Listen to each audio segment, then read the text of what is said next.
Alright, this is the last video about America mobilizing. This is unions and strikes. Now, some of the stuff I brought before, but I'm going to bring it up again. Why? Because that's what we need to talk about. So first off, what's the big industry you wanted to get in if you wanted a job in the World War II era?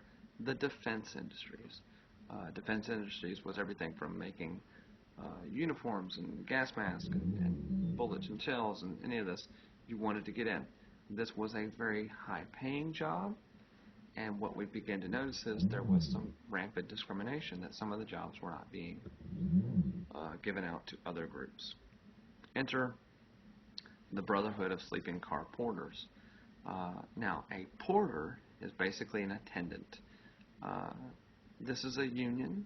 It happened to be an all-black unit, all-black union, and it was of people who attended people on trains who were with sleeping units.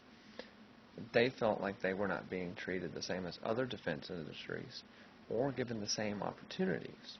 Okay? So their leader was a man named A. Philip Randolph.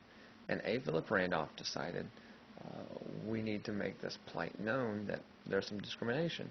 So together with another man named Bayard Rustin, they are going to decide on possibly one of the greatest ideas. And that is March on Washington. Anytime, guys, that marches on Washington are always effective because you get the president's attention. So technically the full title would have been March on Washington for Jobs and Freedom. Now I say would have been. They're getting all these people ready, and it's going to be a very, very, very big march. However, it never happens. Why does it never happen?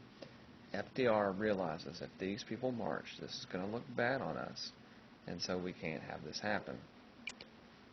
So he was actually going to pass the Executive Order 8802. Remember, the Executive Order to go around Congress, do this. Executive Order 8802 says that you cannot discriminate in the hiring process of the defense industries of the United States. And it actually also set up kind of a fair employment practices commission, more or less, to make sure that they were doing these things. So there it is. Now, back really quick to this March on Washington. This idea is actually going to linger for a while. And so when Dr. King actually does do the March on Washington in 1963, he is going to make sure that Bayard Rustin and A. Philip Randolph are there because they will actually inspire him. Okay, so this could have been really bad, but as I said, FDR said, no, I can't have this happen. It's going to break unity, and it's going to make us look divided. So we've got to maintain this front that we are united. Now, lastly, as I've talked before, John L. Lewis with the United Mine Workers. We have the Union Civil War. They're fighting with the AFL, etc. And so again, FDR comes in and says, yes, the CIO, which they were in charge of, the Congress of Industrial Organizations, are a union. We must recognize them again because we need them to produce the coal so we can get these ships and everything going that we need. So with that all going on, we are now fully mobilized for war.